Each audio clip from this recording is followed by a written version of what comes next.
WakeUpWarchant.com is your ultimate Seminole sports source. And this is Wake Up Warchant, presented by Zaxby's. Now here's Warchant.com's Aslan Hajavandi and Corey Clark.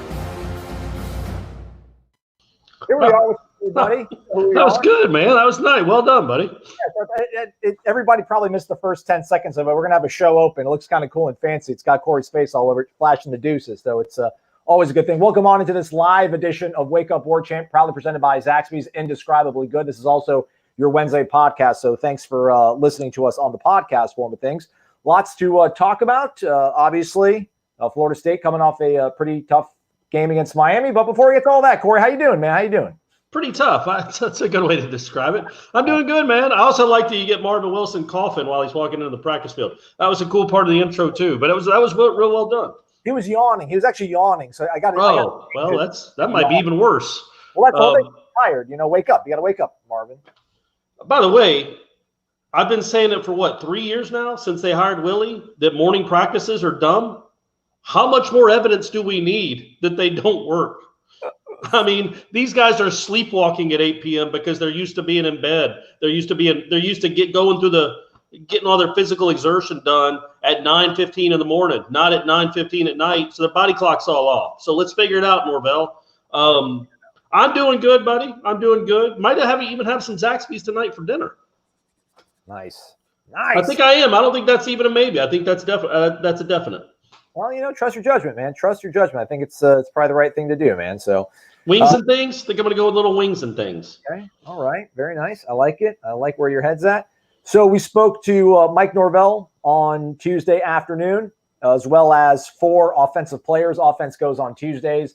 All 4 of them freshmen, with the exception of Devontae Love-Taylor. All of them first-year Florida State players. Anything to read into that, Corey? Everybody wanted the youth movement. You got it. Well, you could if you wanted to. Like, why is James Blackman not available, but Tate Rodemaker is? That's kind of odd. I don't remember. Did we talk to Jordan Travis in the last couple of weeks? I don't recall. No. I don't know if we did. I don't think we did. But we definitely haven't talked to James Blackman since the season started. Now, that might be him saying, I don't want to do it. Or it might be like, hey, we're not going to run our guy out there if he's not going to be playing much moving forward. So who knows? But, yeah, we did talk to Rodemaker. We talked to Toa Feely. We talked to DLT. Mm-hmm. And Robert Scott. Robert Scott, man. If you like country boys on your team, Tuesday was a good day for you, man. Tate and Robert Scott sound pretty down home, man. 2 young men, maybe tasked with helping to rebuild the Florida State program. I like Robert Scott a lot, man. Robert Scott was he was having fun with it. It seemed like he wasn't going off. He's being honest. He's speaking from the heart of felt. Yeah, and I like Toa Feely. I think he's a guy we'll enjoy talking to. He wasn't all that verbose. He wasn't all that talkative. But you could tell he's a pretty intelligent kid. He's just, you ask him a question, he'll answer it. He's not going to expound a lot. But I think he'll be good in the future, too, to talk to. And I think that's what most people care about that watch this show, is what kind of interviews these guys are. Not so much if they have any talent on the football field, but are they a good quote? I feel so bad for, you and Ira, having to listen. I mean, I'm on these calls with you guys. I'm listening to them happening in real time. And then you got to pull quotes and make it into a story. And it's just people want hope and they want optimism, and this guy's getting benched and this guy's getting put in and this getting fixed and that's getting fixed. And we're not getting a lot of that right now. And I'm just like, man, you guys have to craft stories out of this. Not that people at home are playing a violin for us, but it's an unenviable job right now covering this program, man. It's not the best of times. It's not. It's not fun to talk about. It's not fun to watch. It's not fun to write about. Now, look, it's still college football. It's still cool. It still beats, real jobs. And I'm talking about you guys too, the people that are watching. I know you're down, man. We're down.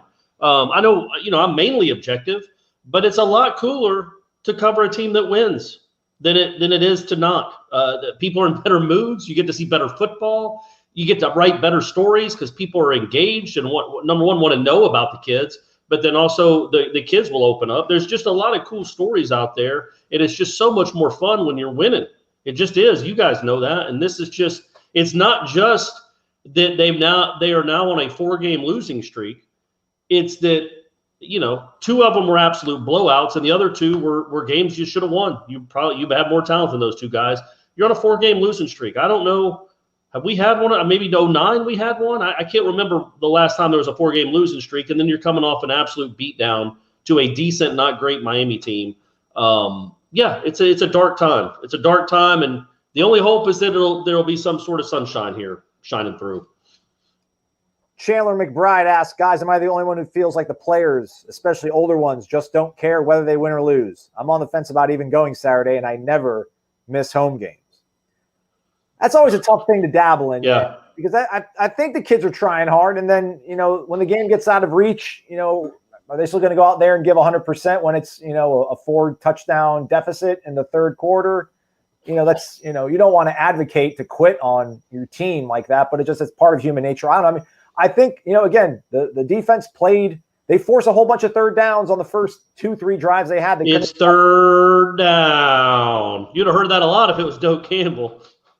You could hear it in Miami, I think. I think they have like the same voiceover guy almost. You could hear it in the TV. It's in every NFL stadium. It's the same guy. I wonder if he gets paid every time. If he gets royalties. Like Michael Buffer or whatever, and maybe Rumble or whatever.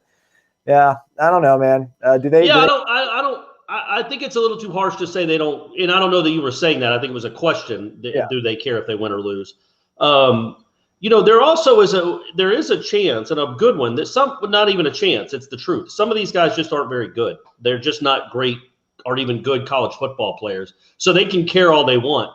They can't get to the spot they're supposed to get to, or they can't beat that one-on-one battle, or keep a guy from getting to the quarterback. Some of them just aren't good enough, no matter how much they care or how much they try. I don't think anybody would suggest that James Blackman doesn't care. He's just not good.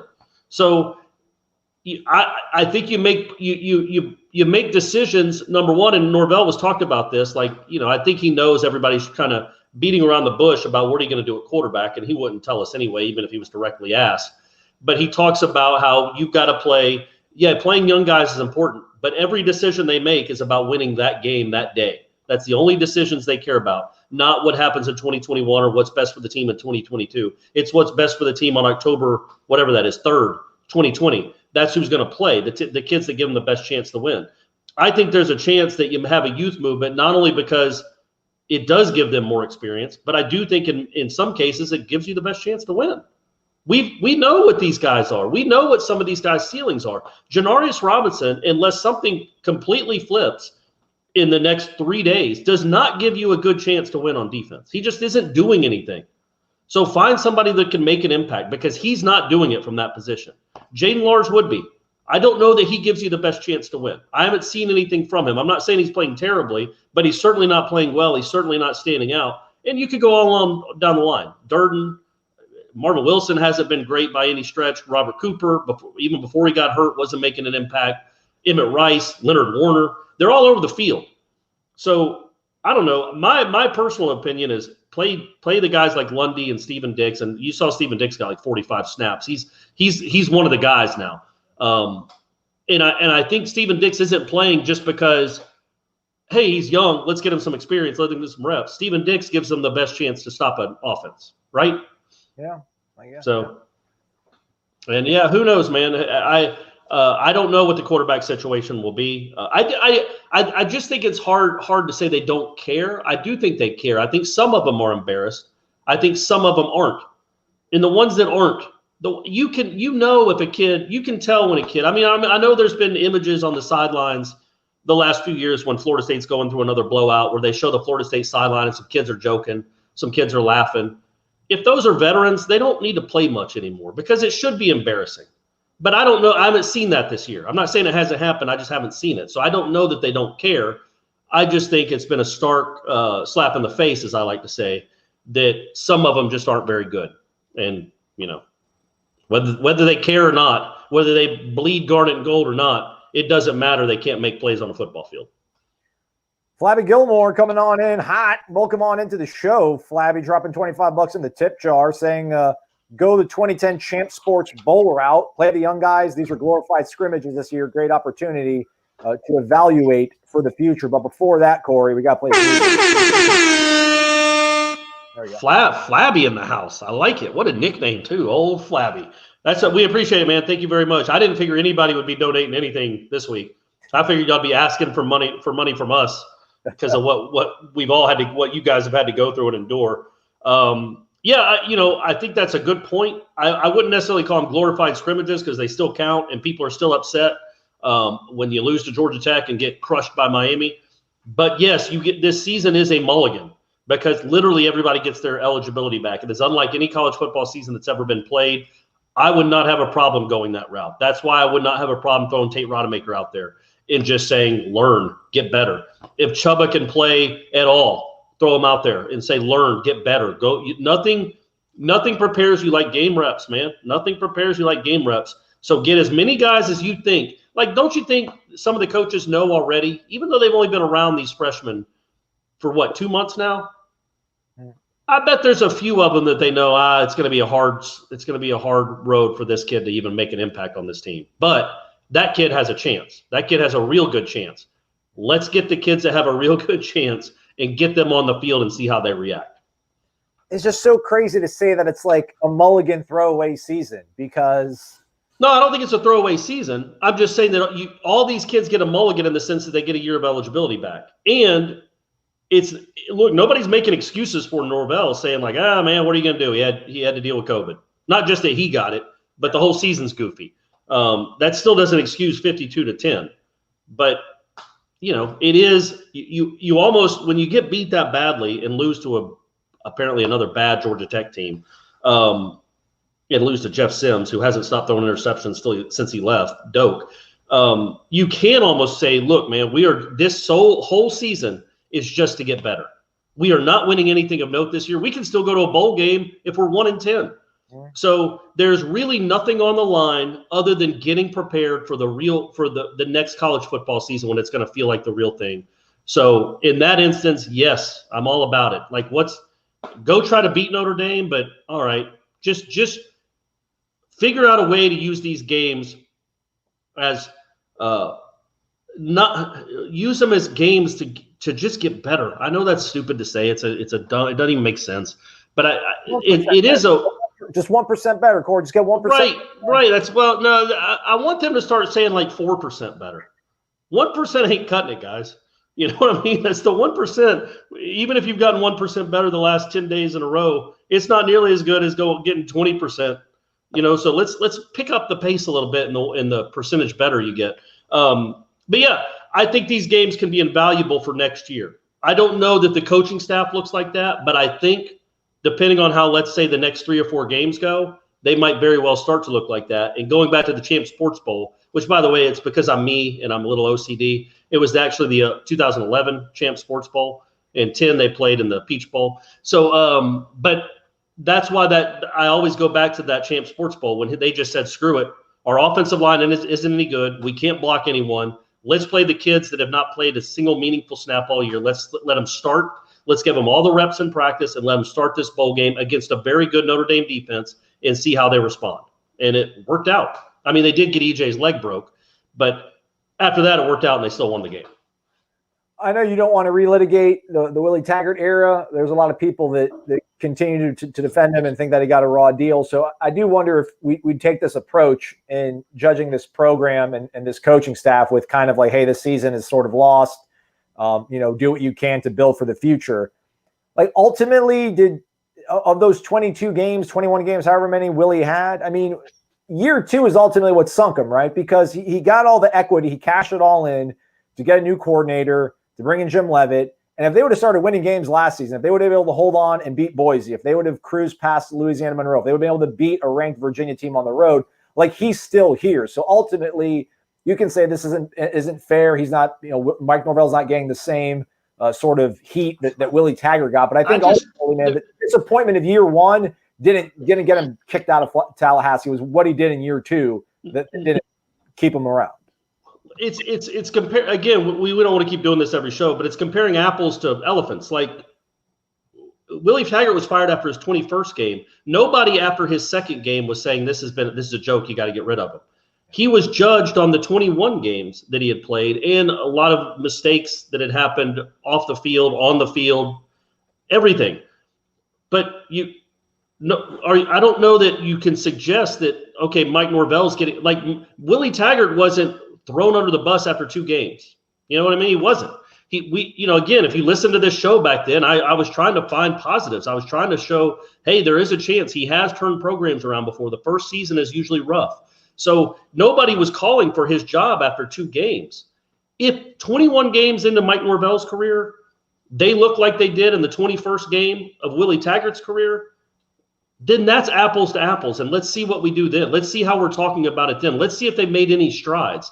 I didn't see a ton of improvement last year. I mean, I guess they went from, getting blown out in most of their games to losing inexplicably in the fourth quarter of most games. But the games that mattered, the 3 rivalry games, they didn't belong on the field with those teams. Right now, they're in the same spot. They haven't improved much, if at all. I guess no, they haven't improved. You can't say they've improved.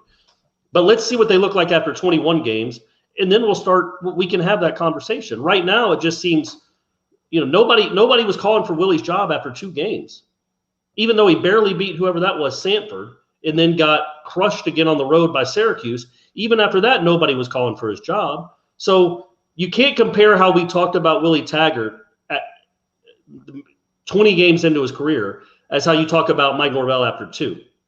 So, and it's not like I haven't been shy about criticizing what I thought was not smart coaching, but let's see what it looks like. I mean, that's the only thing you can do. And he's not going to get fired anyway, but let's see what he looks like after 20 games. And if it still looks like this, then obviously there's a problem. Watu asks, are there no calls tonight? Yeah, there are. We're going to get to him right here in a second, but shout out to Redbeard40 dropping $24.99 in the tip jar, giving me some props. I just X out the window almost. This week I want to let it be known Aslan's the man. Thank you. No matter what Corey says, there's no wake up without me. Oh, thanks, man. Appreciate it, Redbeard. I still know you love Corey more, but I appreciate the money though. That's awesome, man. Let me give you a token of what my people do in the old country. Thanks, man. Thank you very much, Redbeard. That is very nice, and I do 100% agree with you. There is no show without Aslan. I think Stephanie says so. Shanna says so. My mom even says that she likes you a lot. All the women in my life talk about how much you bring to the show and the I guess the chemistry we have with each other. And yeah, it wouldn't work if you were a completely different personality. Man, I don't know if I'd still be doing this. I told Gene he can do it every day. But yeah, man, it's good. You do a good job. I can't wait to hug you this Saturday. Can't wait to hug you, man. We can hug again, right? Or the positivity. Yeah, well, yeah, the state's wide open, so we can do whatever we want. We can breathe on each other. It's all open. All right, we got our first caller of the day. Thanks for hanging tight in there. Let's here on Wake Up Warchant presented by Zaxby's. Who's this and where are you calling us from? Good evening, gentlemen. It's G from Virginia Beach. What's up, Corey? What's up, Aslan? What's up, buddy? How you doing? How you holding up? Living life.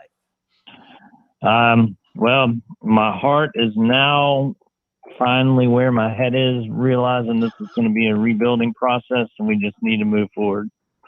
Okay. We know how we got here. It's time to leave that in the past and just move forward. Let's, for this weekend, give each quarterback that's available a quarter.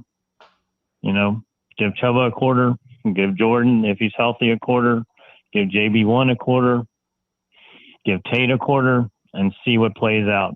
The other thing is our defense has to tighten up. Too much space and not enough pressure. It's got to play better. Amen to that, my man. Amen to that. Meeting. I mean, the only one that looked upset on the sideline the other day was after Marvin had his penalty and was disqualified. I mean, he was still coaching. He was out there supporting. They just need to get together, and the players need to get rid of the dead weight. The coaches don't need to do it. If you don't want to, playing sports growing up, if you don't want to be in the locker room, then you don't need to be in the locker room. Doesn't mean you're not an old anymore. You're just not buying in now. So move along. Let some guys get in there and play. All right, man. That's not a impractical request. Not at all. I think we'll start seeing it. I mean, again, they tried on Saturday against Miami, man. They put Jordan Travis there as much as they could. They eventually put Tate in there to get some burn. I think had Chuba not fractured his collarbone, he probably would have got some burn. So I think Jacksonville State gives them the opportunity to start rolling these guys out. So I think the change everybody wants will be happening sooner than later. Right, Corey? Yes, I agree. I don't even know if they'll give everyone a quarter. We don't know who all is available and how much they can play. But yes, the transformation needs to happen this week. This is a good week to get young players' feet very wet and then get them ready for Notre Dame if Notre Dame's able to play. Because apparently half their team's in quarantine. The Noles might catch a break. I'm going to go ahead and call that a forfeit win for the Noles. And then all of a sudden you're 2-2 and you just beat a top 10 team. On the way up. All right, G, we appreciate the call, man. All right, I appreciate it. Everyone, make sure you hit that thumbs up button. Eat at Zaxby's. Join Warchant if you're not a member because you're missing out on quality content. And thank you guys for everything you do. And as always, why don't we just keep leading Garnet and Gold and go Noles. Y'all have a great evening. That's right. Thanks, G. Thanks, buddy. Virginia Beach, Virginia in the Hay House. Let's go ahead and take another phone call since we yapped for so much to start the show off. And we'll take our second caller of the night. Welcome on into Wake Up Warchant, presented by Zaxby's. It's indescribably good. Corey's here, myself, as well as a whole bunch of Florida State fans across the nation. Who's this? Where are you calling us from? Coracle Hodges. Jay from Daytona Beach. Oh, man, here we go. Jay, I bet you're in a good mood, buddy. Let's hear it. Hey, what'd you think of that about that transfer portal on Saturday? Looked like Miami had the upper hand there. Believe it or not, I take no pleasure in that.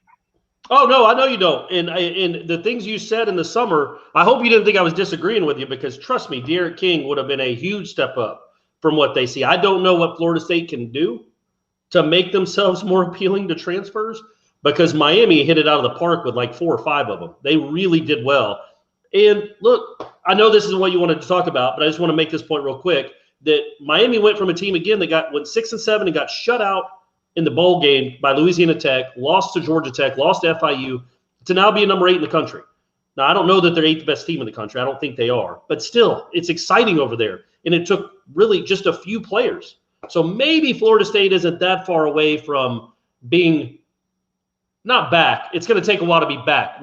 But they can have a nice year even if the program isn't quite where it needs to be because that's the era of college football. But it starts – obviously with the quarterback spot, and they have to get much better there. Now go on with your question, Jay. I'm sorry, buddy. No question. Just an observation. I mean, that back shoulder throw by Rodemaker was nice. And I agree with everything you're saying, Corey. And more so, I agree 100% with what Gator Kurt said. But that back shoulder throw, I see that every Saturday when I watch the other college games. But that's how bad the QB play has been at FSU lately, and we become accustomed to that. So like you alluded to, naming all those guys like Warner and Woodby, like the best indicator of future behavior is previous behavior. So I think a lot of times the fan base gets like things conflated. They'll say like people being bad on Twitter or saying mean things or like running recruits away. But it's just that the fans like know what's going to happen. And then, because a lot of times coaches can be arrogant. They say, well, let the guy get my coach and I can change him. And have you guys ever watched one of those like shows where they try to flip a house and then they're like, oh man, you need a new roof. We got copper piping, got to replace that, need electrical. It seems like that's kind of what we're going through. This coaching staff is seeing that, oh man, we thought, we got a good deal in Florida State, but it's gonna, take a lot more work than we originally thought. Well, didn't he say that today, Corey? Didn't Mike Norvell mention something about like, or maybe on Monday about the fact that like he was talking about the staff and to the players, like we wouldn't be here if we weren't in this situation. I mean, kind of pointing out the fact that like if there weren't all these problems, these deep-rooted problems, the staff wouldn't be here right now. It's going to be like a process to fix it. I don't remember that. He very well could have, but Jay is right that it wasn't just, hey man, you need a new shingles on your roof. I mean, the plumbing is bad. Termites have gotten in. I mean, the whole thing is it's really, really kind of it's tenuous, man. It's a bad program right now. It's not only just a bad football team; it's a bad program. And I don't know if this guy's the right guy to change it, but I certainly believe in what he did at his other stops, and I know he believes in it. Can he get these kids to believe in it and play hard and not like playing hard is great. That's great. We all want them to do. That's the least you can do. Also play well. And they haven't played well in a long, long time. Whether they play hard or not, this program has not played well in a good long while. And yeah, I agree with you, Jay. It's like a refurbishing project or interior. You go into interior decorate, and you're like, oh no, the walls are caving in. Like this needs a lot more than just some art on the walls. It needs a whole new wall. And I think maybe Norvell didn't realize. I don't know that for sure. He would never say it publicly anyway.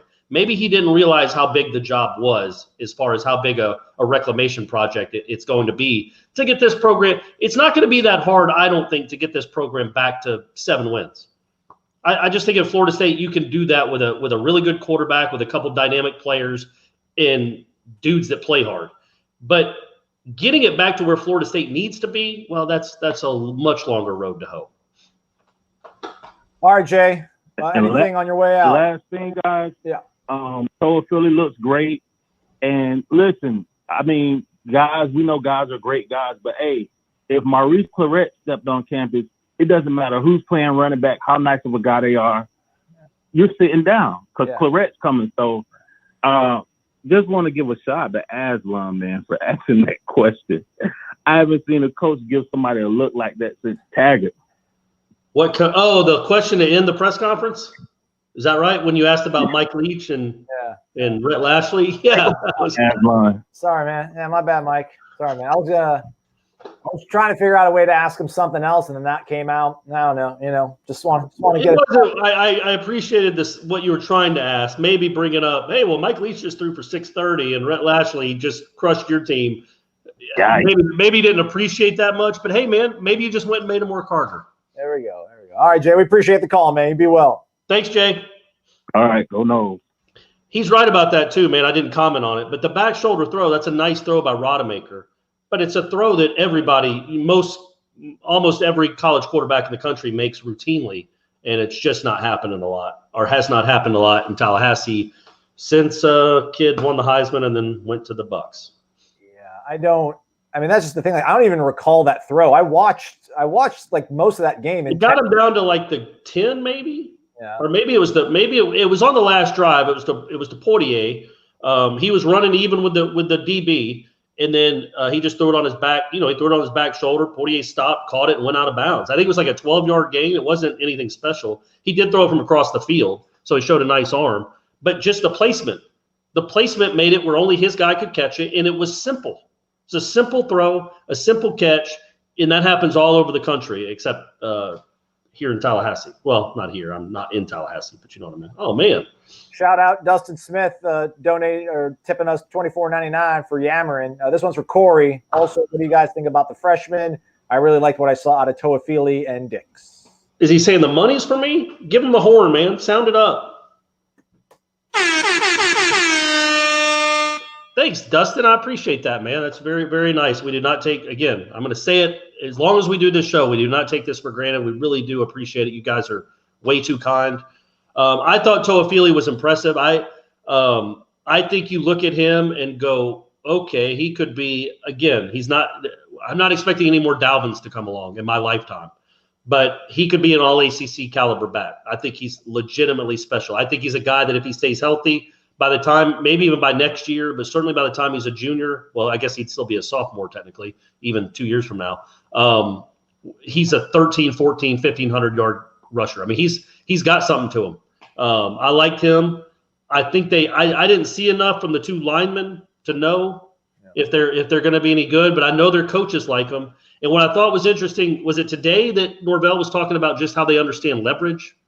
Yeah. Like, and that is nice that they do. You'd hope most of your linemen do, but obviously they don't at Florida State. And that's why they're playing. They're really high on those guys. And so, again, throw them into the fire a little bit. They're going to get beat up, just like Trey Jackson and Bobby Hart and those guys got beat up in 11 against Notre Dame, but it makes them better. And if those guys are really guys that you've identified and said, yep, out of those linemen that we recruited and the linemen that are on the roster, these two guys are the ones we believe have the chance to help us the most moving forward. Play them more, because I really kind of like what I've seen out of Maurice Smith, man. He hasn't been bad. He's been a good player. Devontae Love-Taylor's been really solid. Yeah. Yeah. So, and he's just a freshman. My man, who did I just say? Maurice Smith. He's just a freshman. So you got him, you got Scott, you got Schrader, who they like. You can see the rankings there. Like, look, Schrader graded out at 59.7%, which is not great by any means. but that was 5th on the team. So, Robert Scott graded out 7th on the team. This is organized by pass blocking. So Schrader was 5th in pass pro. Oh, okay. Scott was 7th. Taylor was 1st. Brady Scott 2nd. So your tight ends were 3 and 4. But in terms of offensive linemen, Schrader played 7 snaps. Scott 13 snaps. Yeah, not enough to know. But I think they really do like those guys a lot. I think Dante Lucas has been not good at all this year. I was going to say awful, but I think. He came off an injury, and we don't know how bad he was injured and how much he was able to work out in the offseason and how in shape he is. So there is an excuse there, but he has to play better. They all have to play better. And I didn't think they did them a lot of favors by making the freshman left tackle play one-on-one a lot with Roche coming off the edge. But all that said, I like Toa Feely. I think he's somebody to build around. Ja'Kai Douglas certainly has some he has a burst to him. You have to see it against better competition. Those were Miami's second stringers. Toa Feely, that's the one thing that intrigues me about Toa Feely is that he did do it in the first quarter of games against starting defenses. Now, most of his yards against Miami were at the end, but he still showed some wiggle and showed some explosiveness even on the first drive of the game.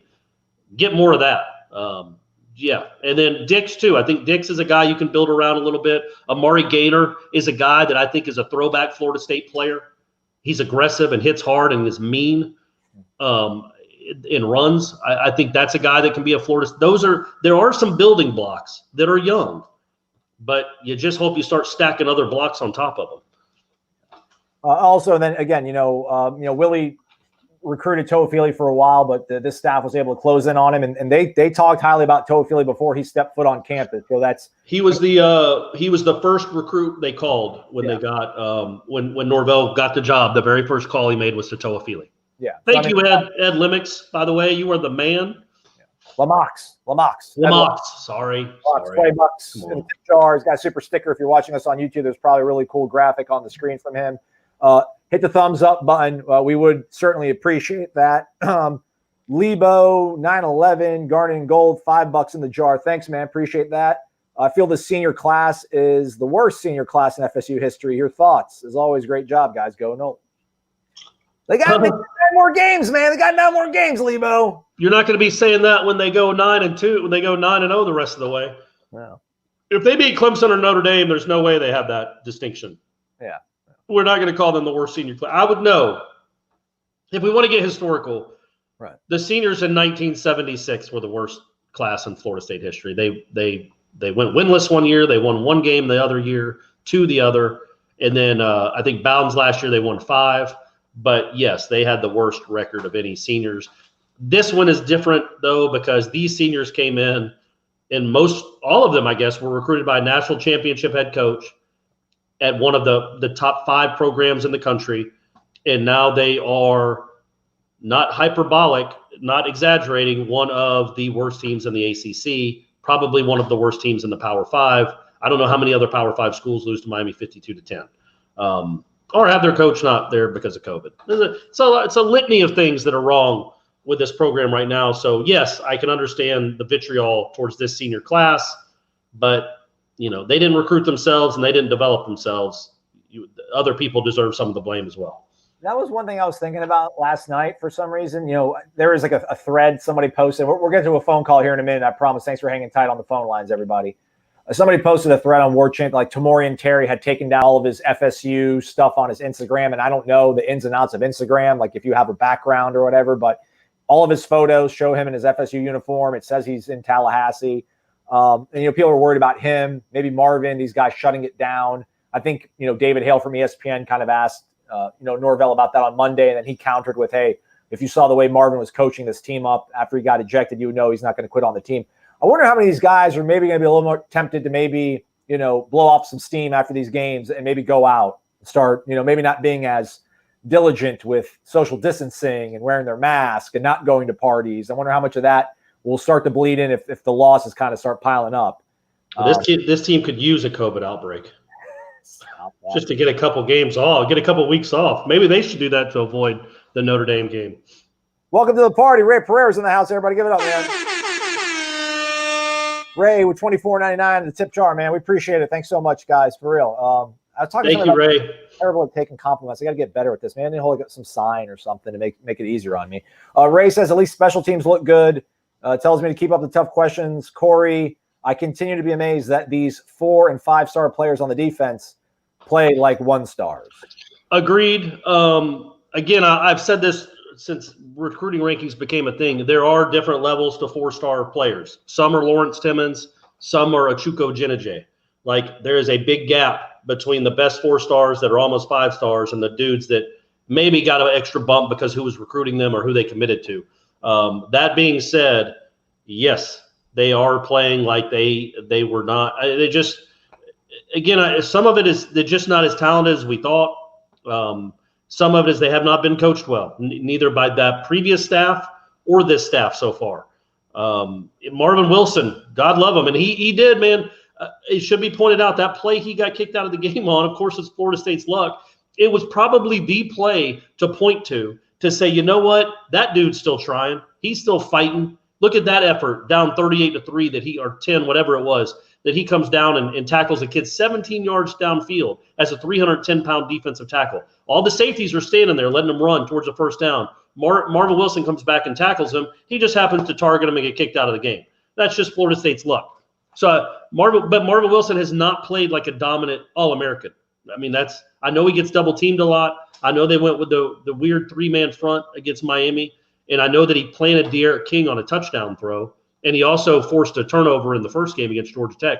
But by and large, he is not dominating games like he has in the past, and he's not getting any help from anybody else on the defensive line either. Like, Kendo was a 5-star, and I know he's been hurt, but even before that, he wasn't a 5-star. J-Rob was a 4-star. Cooper, I think Durden might have been a 4-star. Gaynor was a 4-star. Now he's playing like one. Asante plays like a 5-star, in my opinion. That dude's legit. Other than that, there's nobody there that you point to that's like, yep, he's lived up to his recruiting billing.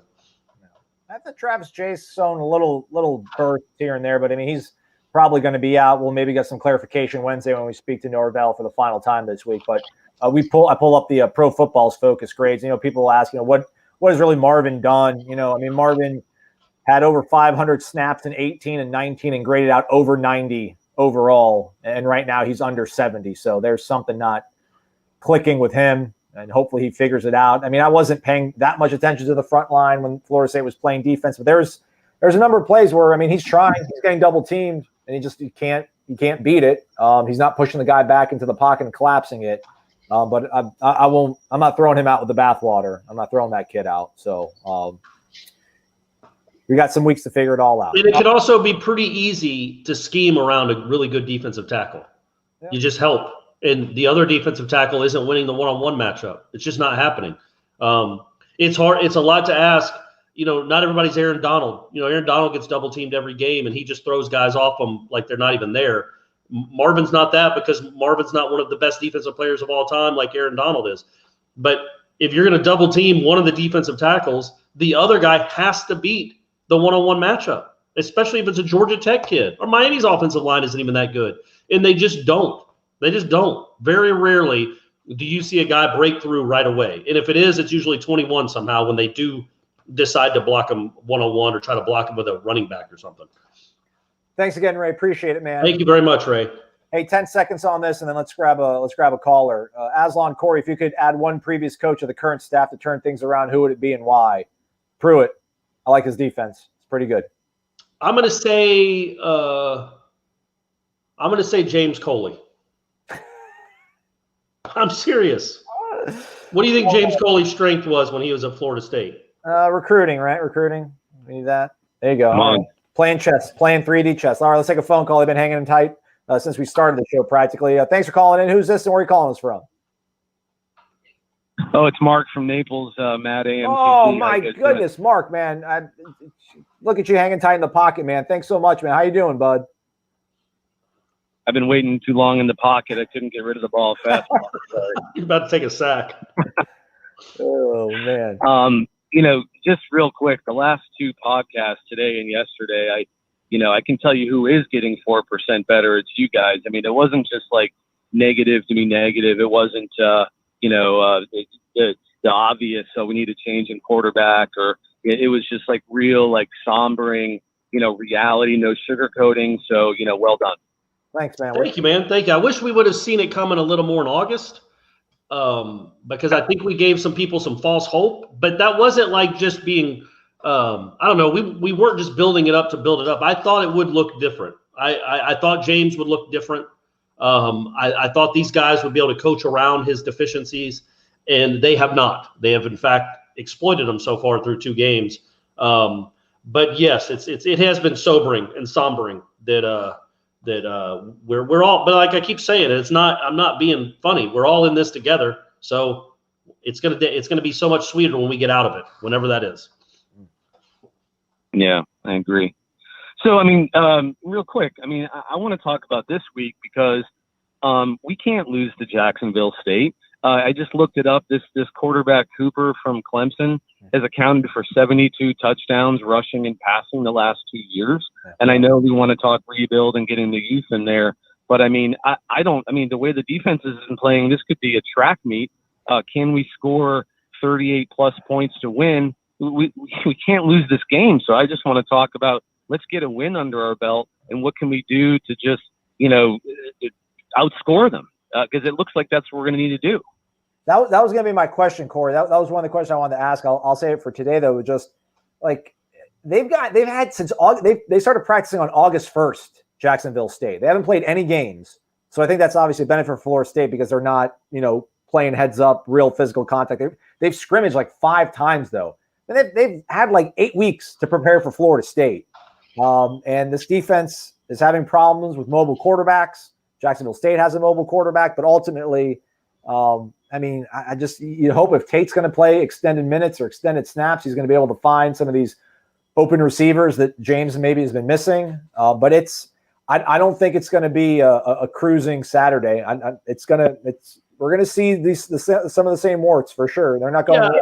But I think the implication, and Mark, correct me if I'm wrong, the implication is maybe you want to play the older guys because at least for this week, they give you the best chance to win as opposed to throwing new guys in, getting their first taste of college football. My counter to that would be I don't know that they give you the best chance to win. We have a lot of proof that they don't. And these are the same guys that barely beat Samford 2 years ago, that barely beat Louisiana Monroe last year. I know how they're going to take this game. I've seen it. They're not going to take it seriously unless Norvell's message. Man, how good would it be if they actually did go? I know Jacksonville State's only playing a few games this year. They should not compete with you. But how good would it be to see a Florida State team win a game 50-10 or 55-17? Because it hasn't happened forever. They get up on teams and let them right back in. And I don't know that playing James Blackman for 4 quarters, starting him and playing him the whole first half and into the third quarter, if the score's close, gives you a better chance to win than playing Rodemaker. At this point, I just don't. I think the kids, and I don't know that playing Corbin gives you a better chance than playing Toafili, or playing Brady Scott gives you a better chance than playing Schrader. So that's why I'm saying, that's Norvell's only goal this week is to win the game. I still think maybe you have a better chance of winning the game even with the young guys. Maybe. 49-12, they beat Alabama State last year. I think this team's FCS. They're not even FBS, which, well, actually, so is Alabama State, so I take that back. They went heads up. They lost only by a field goal last year to the national runner-up in the FCS, Jacksonville State. But, again. This could be a game. I'm certainly not thinking, oh, man, it's going to be a cakewalk and you can play, take your chances playing this guy or that guy. I just think at this point maybe the younger guys give you a better chance. Was that your point though, Mark? Do you think don't pull the ripcord yet on the young guys, or what are your thoughts about going into the game? No, I agree with Corey. We know what the older guys can do. They're bruised. They get into the fetal position when they get down. I don't think that's sending out the older guys. My point was just simply, we can't look past this game. Oh, right. Maybe an electric quarterback, and we can't have another Louisiana Monroe in our hands. We got to go out and have some pride and play. Think about the audacity it would take for this Florida State roster to look past anyone. It's not just that they've been terrible, they've been mediocre to bad for 3 years. They've played similar games to this and almost lost both of them. So how in the world, and I know what you're saying, and I agree with you, how in the world would it make, how could they look past anybody? and just you have a chance to win a game where you're going to look ahead to Notre Dame. I mean, I get what you're saying. It's a genuine concern because these guys have done it before. But it would be so insulting if they did it again. Like, who do you think you are? You're not good enough to look past a scrimmage. You're not good enough to look past tomorrow. You certainly can't look past a team with athletes that can go score touchdowns. So that's why I'm saying it would be such a good sign to see them come out and play well. I don't expect them to win. I think the spread's in the 20s. I don't expect them to win 70-7 or anything. Jacksonville State will score, and this kid's going to be a problem at quarterback, and you have your own problems at quarterback and not the good problems. But it would be so nice if they put a 30-point win on the board. But that might be asking too much, man. I don't know if that's in this team's DNA to do that to teams, no matter who they're playing. They can play Childs High School. I don't know if they put it on them either. All right, Mark, we appreciate the call, man. Thanks for hanging tight. Sorry to have you on hold for so long. No, that's all right. Go Noles, guys. Just let's get a win this week. Thanks. Dang right, man. Thank you, man. Appreciate the call. Mark is another pillar of the Wake Up Warchant community. We've got a lot of pillars. I'm not going to name them all because heaven knows I'm going to miss one. But we've got a lot of pillars. It's a sturdy house. It's a sturdy. It's a mansion, really, with so many pillars that we have. And I'm tired. I'm sorry, guys, that I'm being all depressing again. I'm trying to get back into getting excited about Saturday. I think maybe, I don't know if it's something to watch, but everybody keeps talking about this team is soft. They don't play hard. They're not aggressive enough. I mean, you're playing a team, again, that hasn't played one single game. And you're 3 weeks into your season. You've only played 2 games. But I do wonder maybe if, we'll see maybe some more physicality. And if they can't get a comfortable 3-score, 4-score win, then maybe that just really is just indicative of how bumpy it will be. Because you figure, you've been playing games. You're a little bit more prepared than they are. While we're taking that phone call, we had a nice donation from a very apt name. Oh, yeah. Matthew Cash. His friends call him Matty Ice Dollars. Just want to say that you guys are awesome, and I just haven't really seen too many receivers being wide open like other teams. Is it because they aren't open, quarterback isn't seeing them, or both? There was like 2 different replays on 2 different plays where they showed like the sky cam behind the quarterback, so you get the first person perspective of the quarterback. And like Kirk Herbstreit just like, man, this offensive line is giving him no time. He had no shot, and there was nobody open. I mean, even if it anticipated, by the time his guy makes the break, the Miami guy is going to be on top of him too, and it's going to be a pick. But the interception James Blackman did throw in the second half, he had guys open on the left side. He missed that one. It seems like to the amateur eye, for me, it does seem like he missed it. But I do wonder again, man, he's dropped back 35 times, and we keep talking about he's missing reads. I wonder how many of those 35 dropbacks and 20 of them were incomplete. How many of them he had guys open and he just totally botched on it? I don't know the answer to that. I don't think it's as much as everybody thinks it is. I'll say that. But it's also not zero.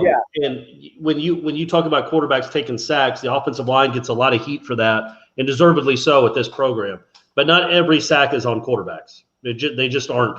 The good quarterback, like Dan Marino, couldn't move at all. And I know I'm not comparing James Blackman to Dan Marino. Offensive line, you mean? Every sack's on offensive line. But quarterbacks that it triggers quickly, they see it quickly. They get it out of their hands before the offensive line has a chance to make an impact, even if they can't move, even if the kid's not open right at the exact time. He's about to be open. Some guys just see it differently. This guy just does not see it. He doesn't see the field well. He kind of locks it a lot on the primary guy. I don't think he trusts what he sees either. He might see somebody open but not trust it, and because he's almost being too safe, which is weird to say about a guy that has as many turnovers as he had the last 3 games. But he almost is too safe and doesn't want to make a mistake, so you hold on to the ball.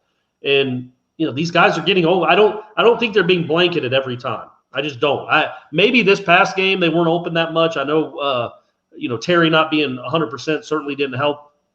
But I can't imagine these guys that have been calling plays for 15 years and been lighting up defenses everywhere have now come up with plays where they just can't get guys open. I just think the quarterback's not seeing it. And they need to figure out a way to either make him see it or put somebody in there that does. All right, let's take a couple more. Thank you very much for the donation. That was thanks, Matthew. Nice. Appreciate it. We got 3 callers in the queue. Let's see if we can get to all of them before we wrap up today on this edition of the show. Man, this show flies by when we do it live. It's kind of crazy. Welcome on in to Wake Up Warchant presented by Zaxby's. Indescribably good. Who's this calling us, and where are you calling from? Hey, Aslan. Hey, Corey. It's in the wind too. Prince from Linden, New Jersey. All right. What's up, man? Hey, what's going on, guys? Don't really have a question. I've just been, watching the podcast. I was listening to what G was saying, and I think that's really one of the more important things right now. Some of the players need to challenge each other, have some kind of, coming together with each other and letting each other know, like, hey, do you want to be here? Do you want to play? Do you want to give this kind of effort? Because we're getting our faces put in the dirt, and it looks bad. It looks really bad. No, you ain't wrong. I agree with that, and I think that's I saw somebody tweeted this. One of the former Florida State players, might have been Marvin Jones, I can't remember, but he tweeted Joe Dumars. It's like Michael Scott quoting Wayne Gretzky, but he tweeted, he said Joe Dumars said that on good teams, coaches hold their players accountable. On great teams, the players hold each other accountable. And there is certainly something to that. Now, obviously, Florida State is a long, long way from being a great team. But, yes, it would be not – I don't know how much Marvin can do. I think plays like the one he made that he unfortunately got kicked out of the game, I think that's something you can run back and film and saying, hey, man, this guy's going to be a millionaire in a few months. Why aren't you playing this hard? But then again, I think that puts some onus on the guys not playing hard in the game. And I think they do play hard for the most part in the game. What are they doing from Sunday to Friday is my biggest concern with some of these guys. But yes, until there's some accountability within the locker room and they get sick of it, either it's not going to change. Probably the reality is it's not going to change until many of these guys leave and Norvell's guys cycle in. We hope that's the answer. But until the players in the locker room get tired of it and start holding each other accountable. Now, I'm not talking about stuffing guys in trash cans or having fights, but having real talks about what's going on. I don't see how it really changes. And also, I don't want to keep beating up on the kid, but you got to get better play out of your quarterback. That start on a college football team, especially one that's supposed to be offensive minded with an offensive minded coach. That starts everything, and they can't get it going there. All right, hey, we appreciate agreed. Sorry about that. Go ahead. Didn't mean to interrupt. Yeah, no. I just wanted to follow up and say that. Yeah, like I agree as far as quarterback play. We definitely have to just get better there. Like, James is definitely the ultimate Noel through and through. But if that's the engine, that's what drives the team. When the quarterback's playing great, the defense is able to play better, and that's period. Yeah, man. That's it. Right on, man. We'll see probably some new faces playing quarterback this Saturday, man. Appreciate the call in the wind too. Thanks, man. Jersey, thanks, guys. Man. Talk to you soon. We're everywhere, man. Jersey calling in and everything. Let's see here. Let's take another phone call. They've been waiting around for a long while. Welcome on into the show. Whoa. Maybe turn me down. There we go. Good job. Way to react. Way to respond. That was quick. Good job. Cat-like reaction. Who's this and where are you calling us from? Oh boy, we talked. Hey, how you doing? Can you hear me? Yeah. Yeah, we got you. What's your name, champ? All right. How you doing, Aslan, Corey? Good, man. Good. Who's this? Hey, got a question for you, man. If you can answer. I know you got a lot of people waiting. So our defense, as you can see, we weren't lining up on time, right? And I believe as a defensive coordinator, we got to be ready to go every time because everything is a speed offense with these people. So why is there not having another person instead of you have your captain that gets the plays called in, but if he's in tackling somebody, why don't you have another person getting the calls in to set it up for the next run? And it just seems like we're so confused on what we're doing. We're not even lining up and we're just stuck. You know what I mean? And plays are going off and that's how they're killing us. That was noticeable. I think it was on the Jaleel McRae play where he had just gotten the PI and then he shoved the kid out of bounds for the personal foul, like back-to-back penalties. I think it was that play where when the ball was snapped, they were all looking to the sidelines. And that's kind of how college football is now. It's not, in the 90s, it would be the middle linebacker would look, get the play call, get in front of the guys, tell them what it was, clap, and then they'd all run. Well, you can't do that anymore, obviously, or a guy's walking in scoring a touchdown. So they're all looking to the sideline. You've got to get it in quicker, and they've got to line up quicker. You've got to have some awareness, like, guys, they're ready to go. Like, I know we need a play call, but more importantly, we need to watch the ball get snapped. And if we don't not everybody gets it, we don't get it. Just do what you did last time. There's got to be mainly the calls got to get in quicker. But yes, they have to. I don't think that was as big a deal as like say. I mean, there were certainly some games under Charles Kelly where they just were not. They were standing in mud waiting for plays to be called multiple times. I don't think that was that big a deal this week, but it is a big deal, and it doesn't look good for a defensive coordinator to have half his team looking at the sideline when the ball is snapped, because that never happens when Florida State's running an offense. So yes, that's something that has to get cleaned up. It's not number one on the list, in my opinion, but it is something that has to get cleaned up. That was a play that ended up being like a 35-yard play because you had the personal foul on top of it, and they went and scored the very next play. It is something that they don't do a great job of lining up quickly, and the problem is that's what you face in college football now. You just have to be ready to line up, and a couple of times they weren't. So, yeah, you're right.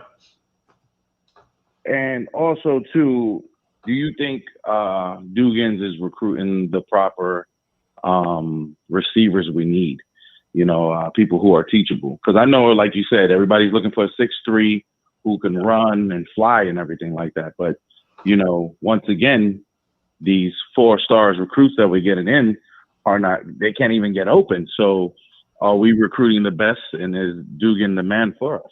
Yeah, we'll see. I mean, I'm really interested in Ja'Kai Douglas. I'm really interested in Portier to see what they are. Keyshawn Helton's been essentially a non-factor. I think he's caught 2 passes. I mean, one was for a touchdown, but he hasn't done anything. But that doesn't mean he can't play. I think, again, it's so hard to judge their overall performance based on the quarterback play. That being said, man, Warren Thompson's got to fight for a ball, man. That's a first down. And I'm talking about in the Miami game. It's a 3rd and 3. They run a slant to a 6'3", 210-pound kid, and he lets the DB run through him to get to the ball first. Play with some pride.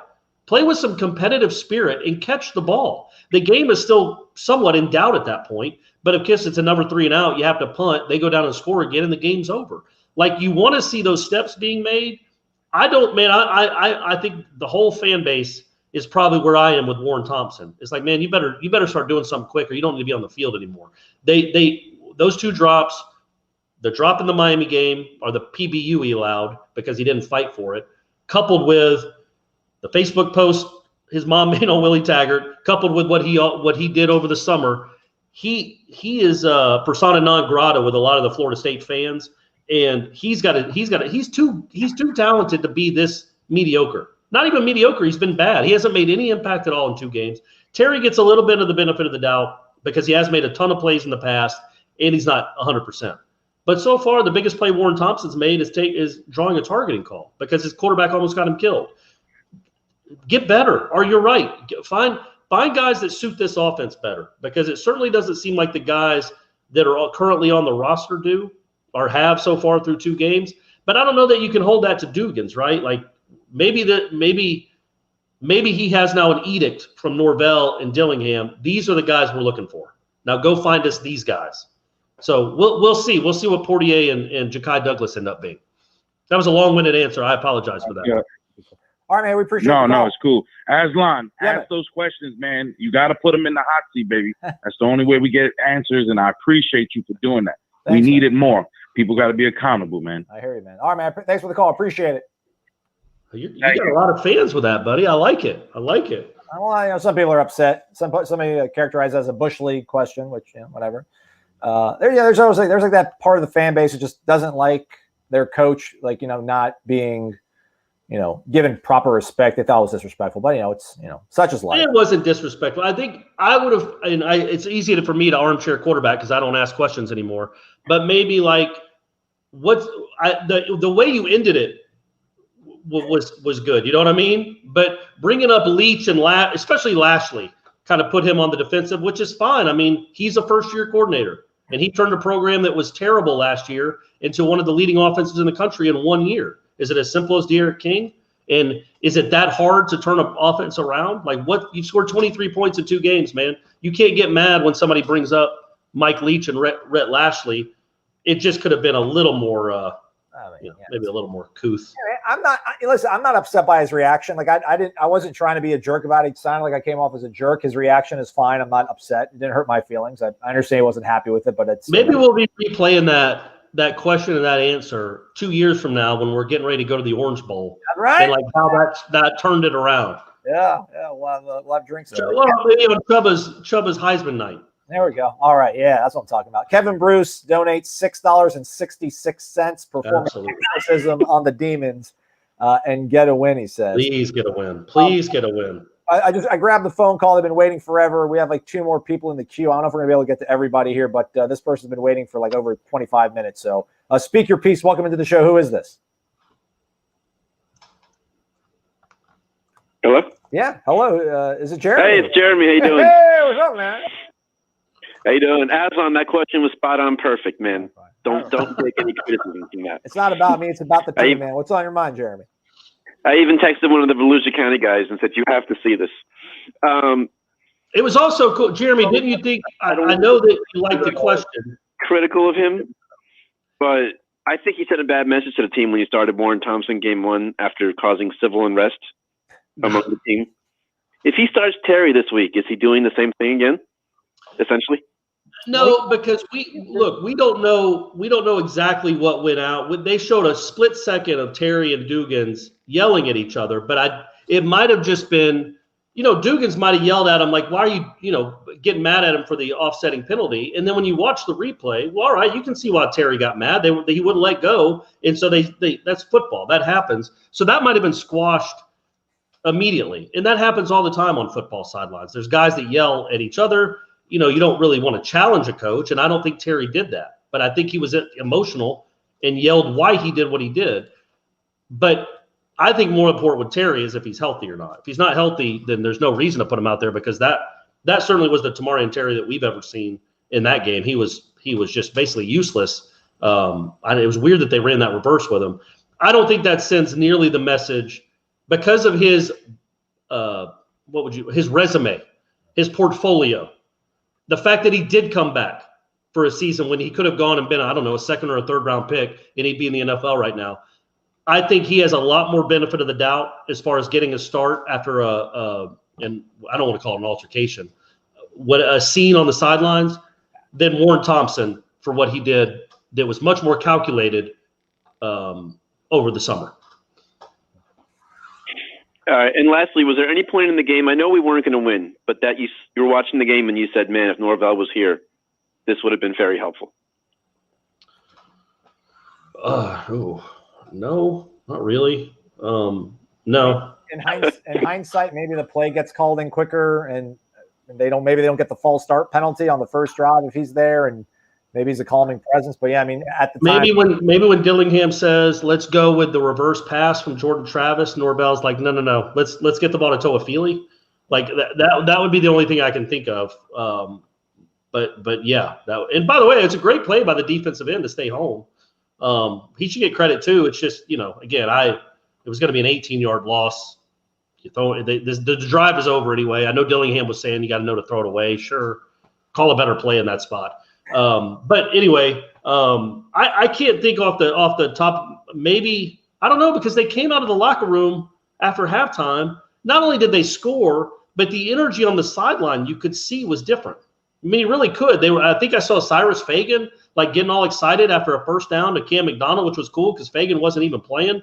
For him to be that invested, you could hear them yelling and shouting and being engaged. Now, it might have been false, but they did go down the field and score. I think so. I don't know that any particular moment in the game, other than maybe if he had a governor on Dillingham to not call that play, it really makes much of a difference with Norvell.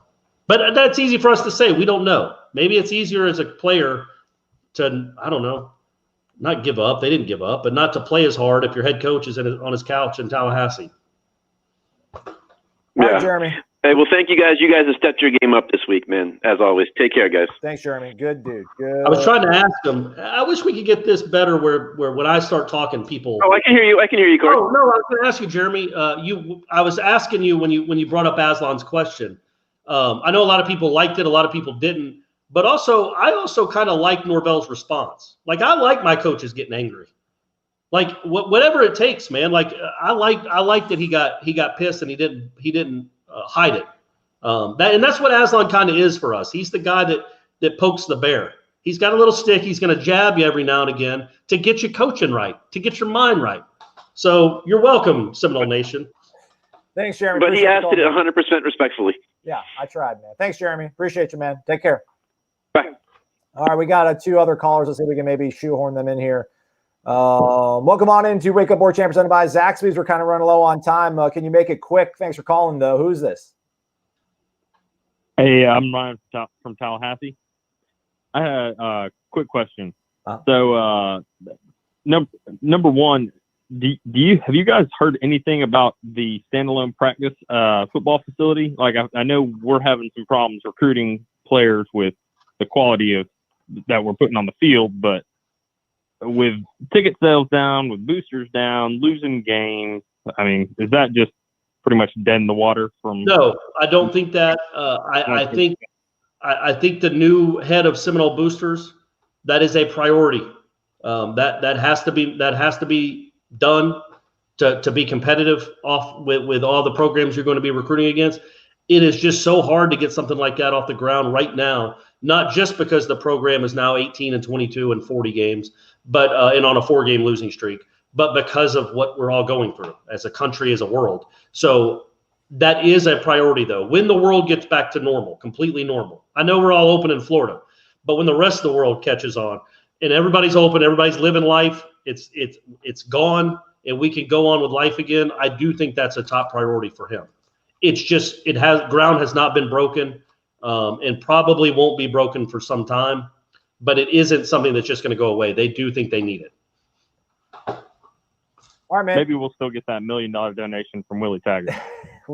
Man, if he gives $15 million, it's his. He can use it whenever he wants. It could be his summer home. I mean, he could put all the pictures of his family in there, and Florida State's not allowed to take it down. He could have his wedding photos in there. It's going to be the Willie Taggart football facility, but Florida State gets to practice in it in the fall. There we go. All right, in quick summary, sure. Have you guys been pleased with Josh Storms? I mean, his strength and conditioning. It looks like he's really invested a lot of money in getting some better equipment, really focusing on the players and their conditioning. I mean, I guess we haven't seen a lot of good things on the field, but I guess you would see that in your injuries and your training overall. Yeah, I mean, the offensive line doesn't get pushed around quite as much as it has in years past, I guess. They did run, like we said, they did run for – a lot of that has to do with the mobile quarterback. That changes everything. But they did run for 150 or 160 yards in that game if you take away the sacks. They weren't bad in that area. So I think that's something that's going to be hard to see in a year. But then, heck, man, look at Lander Dickerson. Did you see the block he had on Saturday night, Aslan? Did you see that on Twitter? No, no. Some I think it's a DN or a linebacker does a stunt and starts to come up the middle from Missouri. Like he starts outside and comes back in. Dickerson basically just knocks him 9 yards back, just hits him, and he falls on his back 6 yards away, and then he just stares at him because now he's the Incredible Hulk. So again, you hope that happens. That is also another thing that maybe Willie Taggart did not do well. That strength coach. I think you have taken a big step up in strength coaching, but that takes a while to see the dividends. That's not something that, unless you're at Alabama, that's not something that typically gets better overnight. All right, McCall, we appreciate the questions, man. Thank you, buddy. Awesome, appreciate it. Let's get to this. There's 2 people. There's Daniel Glouser, by the way, chiming in again. He knows what a good Florida State offensive line looks like, man. It can happen. It can happen. In 11, they weren't anything. In 12, they were pretty darn good. And then in 13, they became amazing. Yeah. Shout out Daniel Glouser, former Knoll. Thanks, man. I really do appreciate it. I'm trying to pull this up here real quick. Is this it here? Maybe it might be, but that's not the angle. No, but but he does push that. No, it was a pass play, and it was from the back of the end zone. I'm terrible at the Twitter machine. All right, no, you did good, man. It would still look like a good block. Landon Dickerson would have helped. Let's take our last call of the day. There's somebody else holding, but sorry, man, we're not going to be able to get to you, or else we'll be here all night. Caller, thanks for hanging tight. 229 in the house, Southwest Georgia. Make some noise, man. Who's this? What's going on? Hey, bro, this is Carl from Valdosta. Carl?